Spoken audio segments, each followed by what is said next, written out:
Tubby's Heritage Dog Foundation with Ruddock, a.k.a. Digital K, the real deal, the real Tubby's family, everything. I hear me? Sideway, I tell you, man, you like the station of the music, man. Yeah, keep listening to Sideway, kind of know what I say. Listen to Sideway, you will go the right way. Yeah, hear me? Big up, Sideway, all the time. Spent a good 5-6 years living under his roof.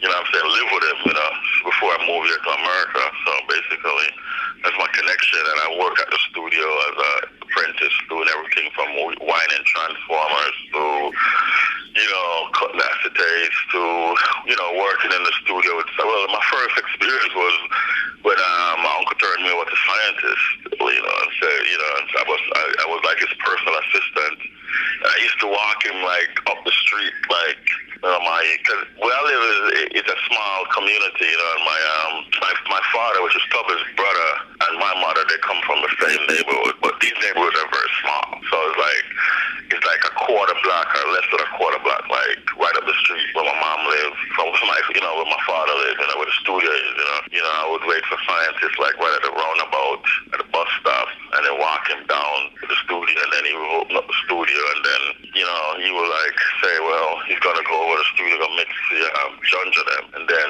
he would have the transformers to, you know, you got to put the core inside of the transformers after the viewing, so I'll do that all day. Then after that, then scientists take me over the studio and teach you how to use the machine, you know, the 4-track, because they didn't have like a reset or, you know, a reset return feature, you know. Yeah. So you'd have to listen to the cue between the tracks. When a track is finished, when a full track is finished, then you know that the track is finished. They rewind the tape. So I used to do that for a minute. So, you know, basically, you know, it's growing up around all them people, you know, Bonnie Lee, Pat Kelly, Nine East, everybody, bro. Bob Marley, I met him, I think I was like around 7, you know. He came to come to the studio to cut his, do specials and shit, you know. For a minute, yeah, me and the scientists, them, and, you know, they used to have me. Well, when they cut the lockers, it's like a team of people cut the lockers, because you have one person that starts the tape and one person that, you know, like drop the edge onto the acetate, you know. Yeah. So, you know, I used to cue up the tape and do, you know, some of the balancing. And then scientists left and come to, you know, America and then you know, there was like a couple other guys that, you know, my uncle, you know, hired, and we all worked together, you know what I'm saying? You got Fat Man, you got Tigo, you got a couple of people. So, yeah, you know, we just like, you know, one person would probably like, you know, just rewind the tape, or just like, okay, keep going, drop the egg on the dub, you know what I mean, boom, you know, and then, you know what I mean, when the machine, when it's finished, it faded out, and then lift the head up and, you know, rewind back the machine, you know, the arm and the color, you know what I mean, and bring it back and shit like that, you know. So it was like a more teamwork, because when we were cutting dub plates, man, we were cutting like 200-300 dub plates a week, man. It's a session, yeah, I mean, let me tell you something, dub plate, when it comes to acetate dub plates, I was telling Apollo this week, when it comes to acetate dub plate, my father and my uncle have the best of that era. In terms of cutting, yeah, nobody, Jamie started cutting dub plates in 1984. That's when he first got his machine. And how he got his machine is my father that hooked him up with the machine. I don't have a cutter right now, okay? Dub plates is not me, but I had, John Life had 2 cutters that I helped him put together. Yeah. You know, the feedback head, and it was like 300 ohms, the Presto, and a rewind head frame and some shit like, you know, blah, blah, blah. And you know, because, you know, so. But I mean, acetate and stuff like that. But my dad was the first person to make a cutter with a Technique 1200 machine, 1978. Made it fully with a Technique 1200. He made it 1978 and been using it ever since the old dub thing fade out down in Florida. Actually, in Jersey, and then he moved to Florida. You know, it was the only first machine that was made with a 1200 Technique. And then some people took a picture and brought it to England. And years after that, and then we saw this thing called Kingston cutter came up. Let's make one. A couple other people, but nobody never had the concept of like make a cutter with a 1200 machine. Yeah, so yeah, it was the first person I made one. Even, you know, Sugar Minor, all them artists, Sugar Minor, Dennis Brown, all them people, you can ask them, they'll tell you they've never seen a cutter throughout their life with a turntable. I mean, this was like from 78 up until now. He still got it in Florida, in the garage somewhere. So you have to ask him. I mean, That's a long time. I mean, that's a long time. Scientists have a picture out there that Greensleeve saw, and I saw it in the Wax Poet magazine, and he was happy. That's how I remember scientists. And the scientists now, it's just took everybody exploit him and rip him off, and just fucking everybody getting paid, and it's his work, and you know what I mean. That's scientists acting funny now. I mean, that's the scientists that these fucked up people turn them into. You know what I'm saying? Scientists that I know personally. You know what I'm saying? There's a half a kid that didn't even know what a dollar means. You know, we're just doing it. You know what I mean? Because people might don't even know me, but I'm 43 years old, bro. I just look young. Yeah. And I've been, that's one of the main reasons why you don't see me hanging around this sort of reggae bullshit with people and the hype and the excitement, and it's just a big hype, man. And if you don't watch it, people will exploit you. Yeah. And my uncle tell me that and tell me that there's a couple of us that they used to tell that when these people come from like Greensleeve, my uncle never do business with Greensleeve. Greensleeve, I remember that dude came when they first started out. They came, and I was like about 13 when they came. And my uncle told them straight up, he's an electronic technician. He does his studio just a part of the business, but he's not interested to give nobody an album. You know what I mean? I remember that personally. And when Black Echoes came one time, and like around 82, Black Echoes, the Echoes magazine came and was like trying to do an interview with him, and he was like, really, he's not even interested in the interview, but he made him interview Jammies and everybody else. You know what I mean? All the engineers, other people that was involved in music. Everybody. They spent a week. I think they even interviewed me. I took a picture or some shit. So and all the albums that you see out there with King Tubby, it's just a pity. He never signed a contract with nobody. Never, not one. If anybody give you, we have a signature of my uncle write his name, and anybody bring a contract until they did a contract. So everything out there with King Tubby is totally illegal. Totally illegal. Nothing. He never did a contract with nobody. I would say 90. I would say it would be 88% of the work that he did for a lot of people, he never got paid for. Well, he's got not only me. He's got his daughter, his grandson in Jamaica. That they don't even, don't worry about me. I'm a grown man. I got my thing going. I'm just saying. My cousin and his grandson and he's trying to go and not even get anything. One time, gunfire went over our head, because they have it out of the street that Jamaican people, they strip it out of dumb, I guess. And he went over our head and contacted his daughter and was giving her like £50 a week. So that was recently since scientists started them. They're serious. But you sometimes just leave things alone, man, because and I know him. He probably would have he's a man that leaves things alone. That's why he never travel. He never go to way to meet nobody at no hype level. He never travel to meet nobody for no hype. He never gotten, when one thing not working, you just move on to the next thing. Like, for instance, his whole entire life supply of income comes from his soldering iron, his cutting pliers, and his homes meter. That's it. People of the world don't even know that the studio would it's just like you have a grocery shop and then, oh wow, this product came out, but it's doing, not really doing better, but it's not even doing better, it's just an hype on it. Ain't of the drink come out now and everybody's jumping with ain't of the drink, and then they realize that, oh shit, man, you know what I mean? And they just died down, and that's how the studio thing came. He built that basically from every piece of equipment that he had, my father sent to him, and this is the board that they rebuilt, the MCI board, the one that they sold. Yeah. That wasn't working. That was not even 6K. The frequency was like how you said SP12 was a sample at 12 bits. That's how that board was in terms of like frequency response. I don't even remember. It was like frequency response on the channel was probably like about 150 to probably like about 6K, to be honest with you. They brought it up to about 12K. Drop the bass down to about 20 hertz for real. My father showed me the circuit that he then designed the circuit and give it to Tub. So Tub did every 12 channel, build the equalizer. It's graphic, and they build it like pre-equal, they just did their thing back in the day. And I need the tape heads. My father was telling me 2 weeks ago. My father was telling me that you have to hunt down those tape heads because those tapes were built in the 50s. And by the time Tubbs got those machines, the Ampex don't make those heads no more. Yeah. So they have to recalibrate the amplifiers in the tape in the reel to reels, and the bias and all that shit. to make the new age work. You know what I mean? So they literally, if they didn't have an electronic background, man, they would have stuck with that studio. You know what I mean? And the cutter, they had to like rewind the edge and all that stuff, and you know everything they have to they just remodify. The reverb or the Fisher, but I mean, that's not a Fisher reverb, like Bodily said. That's a Tubby reverb. You know, that's the only good thing I ever done on Fire Say, because they get it. And that's true, because he rewind. When it comes to those things, he was like the king of that. Building effects units and, you know, and reverb units and building preamps, custom preamps for sound system and building sound system. That's where 99% of the money came. You know what I mean? Yeah, so. How did Tubbs first get introduced to Bunny Lee? The most accurate story I've got is just Bunny Lee being a producer. My personal accurate story of that is just, because I know Bunny Lee personally. I think the last time I saw Bunny Lee was 88 back home. You know what I mean? The last time, you know, I saw Striker.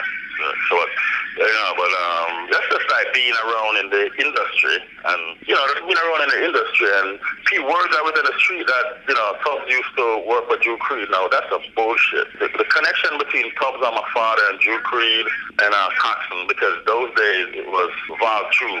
That was the order of the day when it comes to electronic component. True was the shit, and my father and my uncle was like the real deal when it comes to technician in Jamaica. And my grandmother and Drew Creed, they grew up together, because Drew Creed's about the same age as my grandmother. And basically, when Tubbs worked for Drew Creed, no money to pay, man.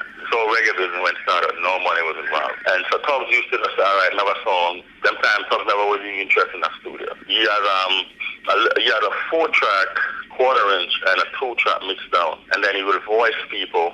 And then when he fixed Drew Creed machine, he would just cut the dubs as a payment. Yeah. You know what I'm saying? So that's not, all that shit is bullshit about Tubbs used to work with Drew Creed, and that's dead serious. Wow. That before my grandmother even died, like a couple years ago, I asked her, she wasn't even laughing about that.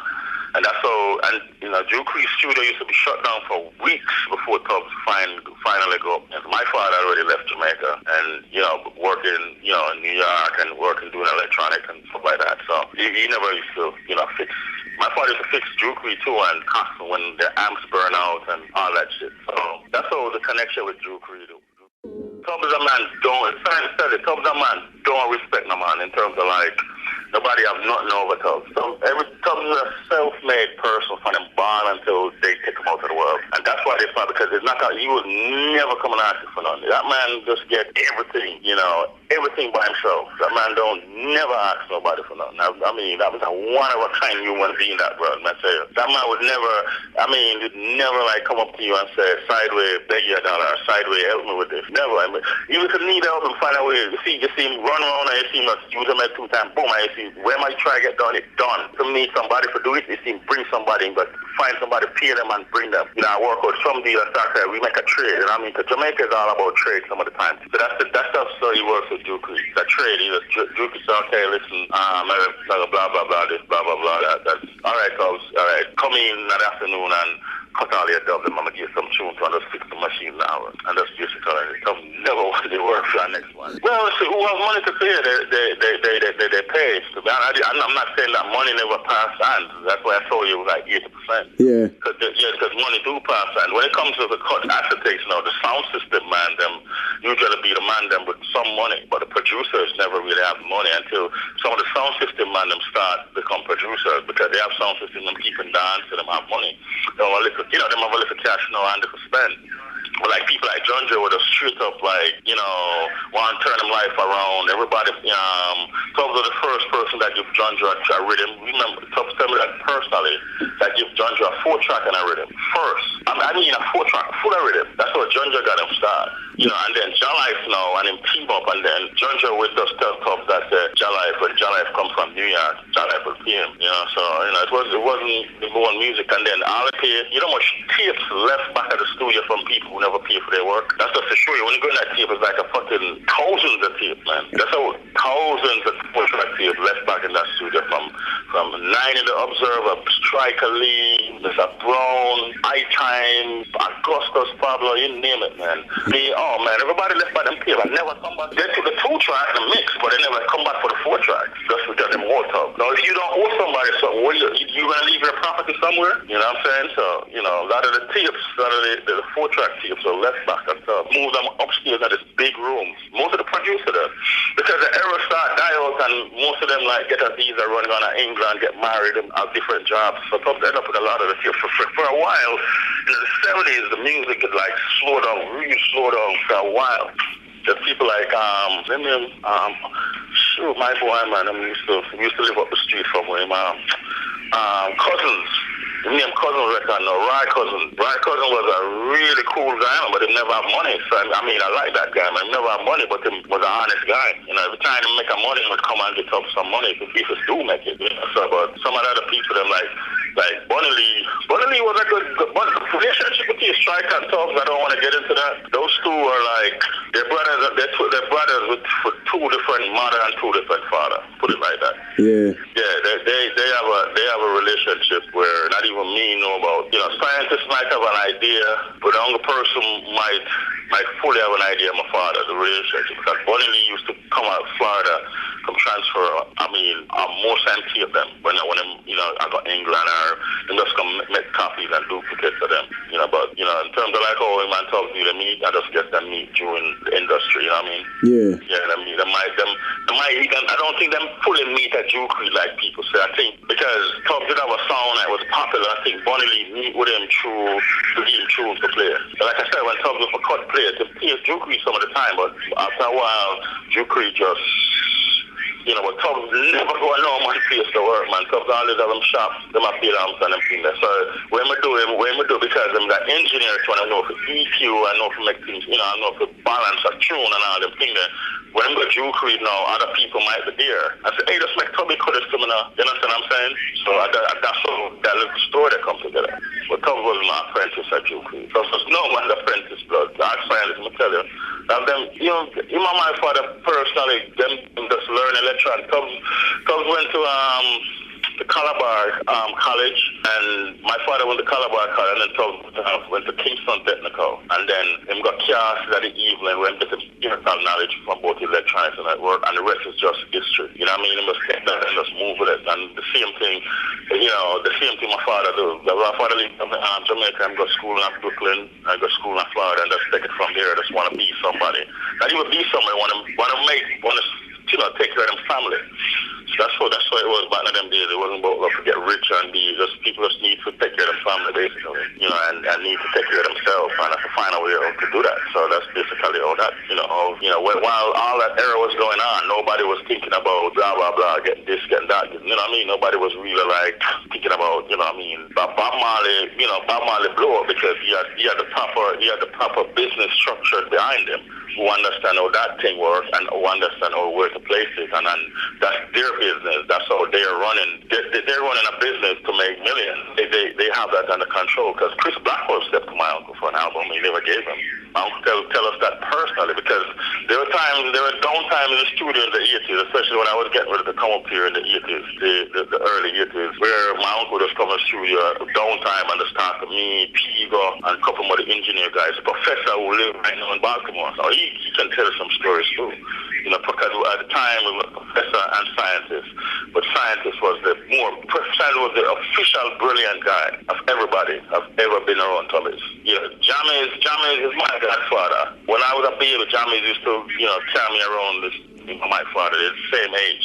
My father's best friend. They still is my friend, but everybody get old. But scientist was more curious than everybody else because he was just a kid, young, just just fascinated by shit. You found the story that he pulled on the board one time? There was a crackling inside of the board from the patch B, and I was there. And scientists pull it down, lift it over, and take a soldering iron and do what he was doing, and fix the damn board. Every time he plug the shit in, like a critical and hear that the speaker there, and scientists pull the board down and fix it. Even the other day, me that mind about it, remember that. Then, yeah, scientists pull on that board already, pull it down, and Tubbs wasn't too mad or anything, but Tubbs just said, okay, I hope you know what you're doing. And Tubbs himself, Tubbs, and Tubbs said, you saw that good? And I said, yeah, man, I think, you know what I mean, and you know what I mean, so scientists is one of the more experimental person who never even, scientists never was even interested in the producing. Everybody that passed through Tubby's produce end up being a producer or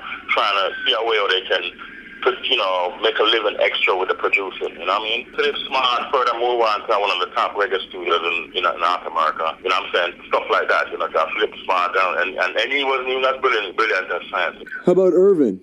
Irvin was a technician. No, Irvin was a technician. Irvin lived across over the Tower. Irvin lived where we live on Drummond Avenue, you have to walk over on Washwood Drive. Also, if they should talk about the next technician called Mongo.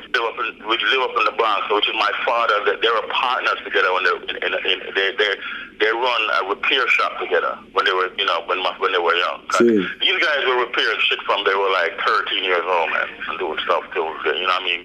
Grew up in doing it, and I was doing it good like a professional business because in that area nobody was doing that type of thing. And then they moved from that area too. They moved uptown. People start giving them stuff to repair. But back to Irvin, since you asked for Irvin was a brilliant technician but Irvin, for some reason, Irvin never really got into the music thing. But when it comes to building an amplifier, and Irvin was one of the second best technicians.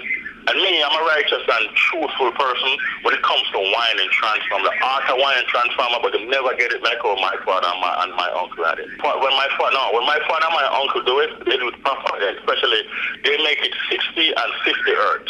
They've been doing that for years. They've been wanting the transformer 50 and 60 hertz. The transformer can adapt to any cycle. You understand what I'm saying? And that's what makes Tubby's amp so great. And Tubby's amp can step up from 90 volts all the way to the 110. Our scientists, man, they were brilliant. That's what make the song was so wicked. And then Tubby rewind it.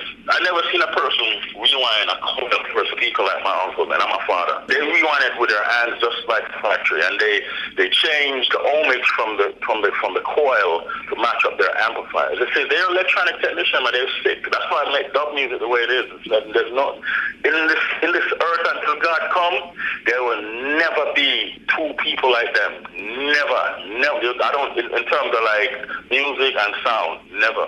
Everything comes from them. The Japanese people, when I met them from the magazine, they told me straight up, so the reason why you have crossovers is because the guys from Jamaica, from Tubby's and those guys, because they used to have passive crossover. Right. Well, nobody wasn't on Tubby was the first people that actually, I've mixed in Jamaica, start mixing in stereo. They had the equipment, but he was the first person to start mixing in stereo too. You know what I mean? But like I was saying, the old thing, the dub thing and the old thing came from, electronic background. You know what I'm saying? Because Tubbs were mixing stuff and he was like blending in sound effects from different machines, and he was just so precise with it that after a pass, he just rewind it back, cue it up again, have a next 2-track running with a machine gun song. And they did a siren song, and I listen to a lot of these new school dub people, and they sample the records and reuse them, or they find the original sounds and copy it. That was kind of cool because, I personally know where it comes from, because I personally have, I've the records, them old school records, with some of them dub, album with that Clock Tower put out and all that, because Clock Tower is like my third cousin. Brad, Clock Tower Records, that's my third cousin. Yeah, that's my cousin. That's my blood cousin. He died now. That's a scientist now. Yeah, that's my third cousin. And the connection with Brad and Tubbs was through Bunny. Tubbs woke up the connection, and that's how Bunny Lee got put out a lot of the albums. And even I was reading this thing about this jungle producer named Ronnie Size and a guy named Brian G. They had the same concept. That dude never signed a contract with none of his artists. So basically, that's what dub was. That's how reggae was in the 70s. You know what I'm saying? And then 80s now, Tubbs introduced to the artists them publishing and copyright, because I didn't say it. Lila Melody emailed me, and Lila Melody is my boy. I live in Jersey, and even when him talk more time, and he said, boy, the first time I ever see a royalty check was from Tubbs. King Kong told me the same thing. Anthony Red Rose told me the same thing. Brian, a man before him dead, told me the same thing. Every thing that Miami, Sugar Miner told me the same thing. So when I meet Tubbs, I always tell him to start publishing music, because, and show them how it work, it's stuff with a PRS, and tell them, about copyright control, and, you know what I mean, so, did I hold it for the music, man, and, teach the artist them, the first contract, every artist them, the first I never see a contract was with Tubby, and it was fear, Anthony Red Rose get him first royalty check and go buy a Benz, that's how much the artists them learn that what them do, them can actually eat from it, if it's set up like a business. So that the 80s now, Tubbs just say, just do this right as a business, and, and start doing it right. And a couple years later, somebody put the hit on him. People said the hit come from Germany, all over the world. Germany, some German people do it, some people say the China people them do it. You can really scared to talk about them things and to make people know, but sometime in life you have to make people know what you know. That it could be the last person you talk to, you know what I'm saying? Yeah, that's why someone talk to you. So, scientists say you're cool, someone say no. I never, this is my first, talking to somebody ever since my uncle passed away. Everybody come to me, I'm always I really deal with them, because them not come clean, Yeah. But scientists say you're cool, and, I'm feel the vibe, cool people. So we kind of tell them, a little piece of my part of the story, People need to know the truth too. I know a lot of things about, how Top Studio come about, in terms of, I just explained to you that literally those equipments were just, they rebuild them equipment, and the reason some of the equipment that people like Dynamics, wanted to actually put the equipment, wanted to, I know they sell Tubbies for a lot of money, but they still just wanted to get rid of them, because they were mid-40s, late 60s technology, which if you listen to records and the frequency response coming off of records back in them days, it wasn't up to this, it wasn't up to the standard, even up to the time when Tubbs got those machines. I don't care what you do. If you could bypass, equalize a true signal, you're going to increase noise, because I do electronics too. So, you know what I'm saying? So, So, they had to actually physically make sure that the module themselves is up to the capability of responding to the frequency that's up to the time. Tubbs, you want Tubbs build two amplifiers, it'd be a 12 kD for bass and a 12 for accent, it's a mids and highs. So it was the first stage of platform for full biamp separation in sound, because, speaker boxes was passive. They would have capacitors in there to cut out where people say bass, but it's not really bass, it's a rumble, you know what I mean? It's like a hum. Yeah. Signal, that's what that's what the capacitor does, remove that different volume capacitor, remove different frequency within the audio spectrum. So, you know what I'm saying? So that's basically what they did, they just applied it. And the funniest thing too, I can just get, which I don't want to cover, I can get a little thing deep, that old thing. I'm going to just tell you something, that old thing comes from my grandmother's gramophone, because my grandmother was a beautiful woman. She used to keep parties. The whole thing come from my grandmother and my grandfather. My grandfather was a saxophone player, and he used to play in our band, and my grandmother used to promote the band. Then what happened then, what she do now is that the bands from New Orleans that used to come over here, because my grandmother, my grandmother father is white, pure white from England, and my grandfather father is pure white from Scotland. That's where the last name comes from. Yeah. It's Scottish. Ruddock is a Scottish name, okay? So in Jamaica, yes, color play a role. Me, I don't care about color of size or whatever. Human being, I guess that's the word everywhere, you know what I'm saying? But anyway, she's a beautiful woman, her red-ass color, the reddest you could ever see. And so she could have moved through, you know what I mean? So she moved through, she meet these bands, and then what she would do, she would have my grandfather father band open up for these bands. So after the bands them come and do a show for the governor general and all that stuff, she go to them and say, hey, listen, I got a little blah blah, and she keeps some shows with them. So during that time, she become like a person that, you know, just she get access to all kind of things. So she inherited, I think she made the money and bought a gramophone. And my father tell me during those times, Tubbs was always figuring out all the speaker, all the sound vibrate and come through that big old fucking thing. That's where some of it started. And then that time was youth business, the little boy thing. You know, so Tubbs started getting elected, my grandmother had the gramophone, and his first experiment was to make a cartridge for that gramophone. And instead of the music come out through that, it amplified through a speaker. Trust me, that's where it starts. Tell them, say, keep what I'll tell you that. That's where the whole thing starts. Tubbs built a cartridge for the gramophone. You know, after he started getting it, you know what I mean? And the cartridge built a little amplifier, and then my grandmother saw a sound coming through the speaker. And she said, and yeah, sound that. Instead of that, and they did this like when the gramophone was just coming out of, you know, with the style. You know what I'm saying? Like, you know, gramophone, that was the old Asian stuff, but it was just, nobody could really afford that turntable and all. You know what I mean? That's basically how it started, man. Well, one of the times, I was like one of the top dudes that hook up sound, man. I used to hook up a whole heap of sound reggae. Even John Life them thing. Took up a whole heap of sound in Florida, Cayman Island. The whole thing, I'm saying, me keep my thing pan, you know, me just do my thing, I'm not really share it too much with people. Me not the hype thing too much. You know, just go through, come and realize it's not, that's not what me want, you know, the hype thing and blah, blah, blah, and, you know. So, yeah, but we do a whole heap of stuff, you know, whole heap of, you know, like DC right now, like half of the lounge and clubs, hook up and put in them sound system, and I'm my own line of speaker and my design, and I tell scientists about it, blah, blah, blah, and you know what I mean? Yeah, but me kind of carry on the family thing, you know? Yeah, I have a couple of TS Echo Machine and a couple of Effectron and a couple of stuff, and I have a true spring reverb I'll make for myself.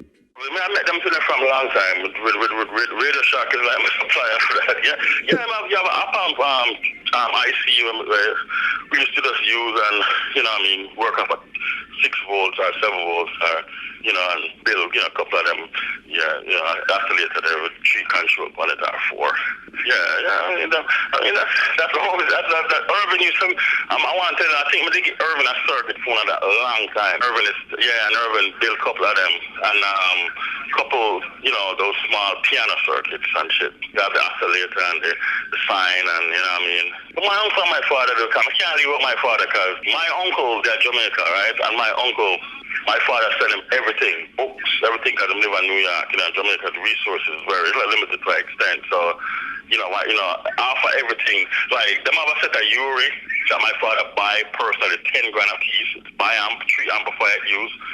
And it have a protection module, one rack space module by itself. It's 3 15-inch in a one speaker. At the first, and you never make that until JBL sell it out. They never make one like that because they said no studio, that's like a club. That was the first only speaker that they ever make. They only made the single 15 and the trip and the double 15. They never made a triple 15. They never made a next one like that. That speaker was so fucking big. That's the speaker that Tubbs got for the new studio that he was building. And Tubbs he sent him down a Scully with a 9-man head on it. A Scully cutter with a 9-man head. And I think it was a 9-man console too, and the little mixer, all of that. I think Sonic Sound by all them things. Yeah. He had an MCI 36 board that he sent down. No, but my father was getting ready to buy him. It's either an Atari 24 track or the MCI. The Sony, because Sony set that over. So, you know, it's kind of weird, you know, it's funny. I work with Reason, but I met one of the guys from Reason, from Orlando. I met him, we talked on the phone a couple of times, and, you know, I told him I was doing a couple of workshops. You know, they said, yeah, go ahead, do your thing, you know, so I don't really know. It's a Swedish company, but I don't really know the people from Sweden. But this guy represents them here. You think he's either out of California or in Orlando, but I spoke to him a couple of times. I told him, you know, I was doing a couple workshops. I still do the workshops every so often. Yeah, I never get much support from them, but like I said, my family is a family we really rely upon people to give us. I just use the MPC 2400, a couple modules, and you know, I just basically just either use, you know, Logic or, sometimes Pro Tools. But most of it use my MPC and sequence everything together because I have a 24-track board. And I do it old school, like MIDI. I still use MIDI. I have the S3000 sampler, the 2000 MU. I got the 880 Roland. I got Motif, MPC. Yeah, a couple of them little modules. I have MIDI up all of them together, and I still do stuff old school. The way I learn it, I still do it that way. Yeah. That's how I got into it through MIDI. When I started actually doing production, just MIDI. So I still do a MIDI setup, but I still have a 24-track. One of the massive with them, and all I need, I have two of them. It could never get back to the way it was, where a man would bring a tune and you say, boy, I cut that from a Dublin.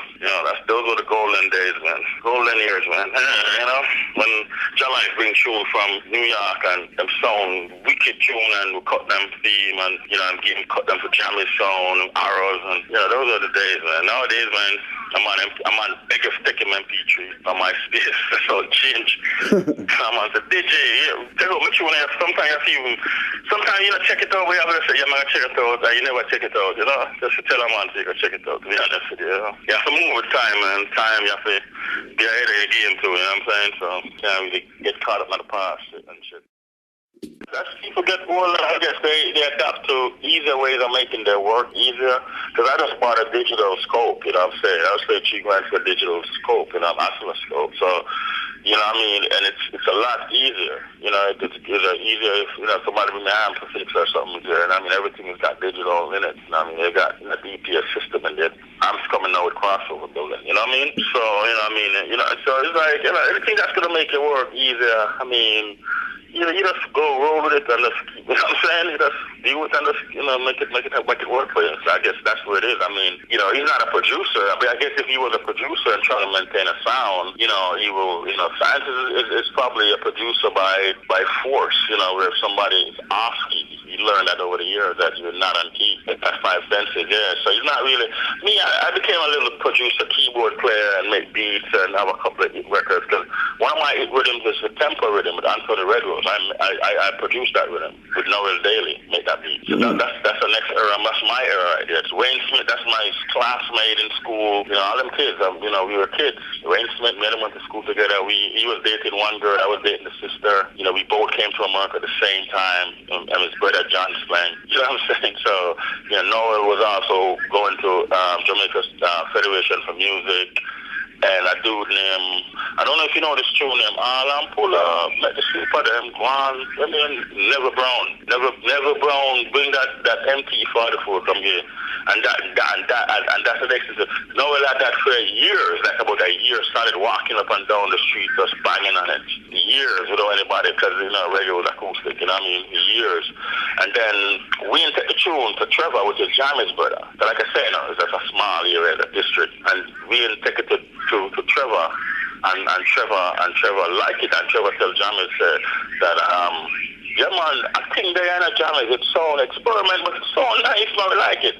And Jamie just come back from Green Street, because Jamie's my godfather. Matter of fact, I hear all the little bullshit going on with Jamie, but trust me, Jamie used to live with my father in Jersey for years. Jamie's the last son, and not Baby G. Baby G are the next son, and my youngest brother is the same age. They're born together in Jersey, and Jamie's and Iris live in Jersey.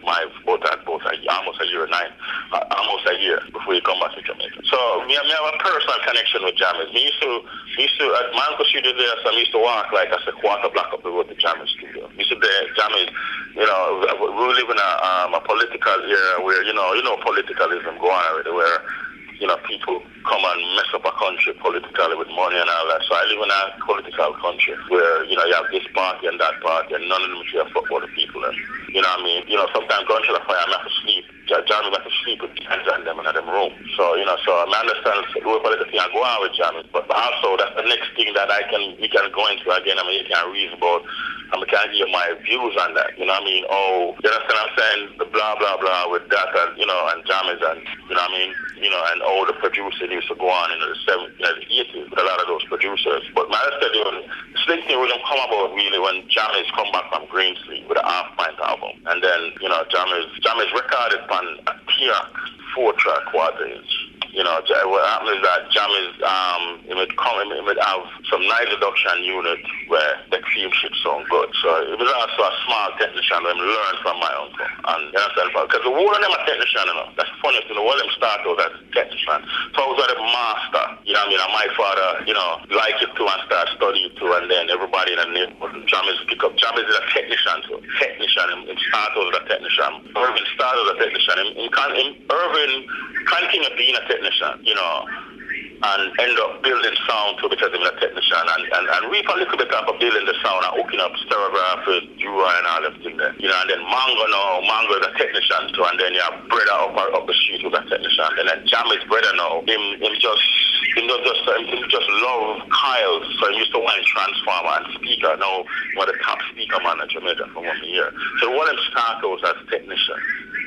You know what I'm saying? So Jammers know a bit about of audio work and, you know, all that stuff, and from building amplifier and preamp and all them things. So even though I'm one who can research and do everything like everybody else, you know, I'm being proud of my godfather, I'm you know, but you know what I mean?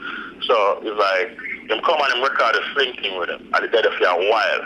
Now all the sling thing with him boss are Barry G and Ruddock, World Clash man, RJ, what's RJ? No man, find JBC, one on the radio station. Them used to do this thing every year with Barry G and Ruddock and Clash man the year. And I saw sling thing boss. You know what I'm saying? I saw it boss. Let's hear what other story people can come with and say blah blah. I saw sling thing boss. Same way boss, no other way. Ruddock, Jam is coded for Ruddock and Jam is coded for Barry G.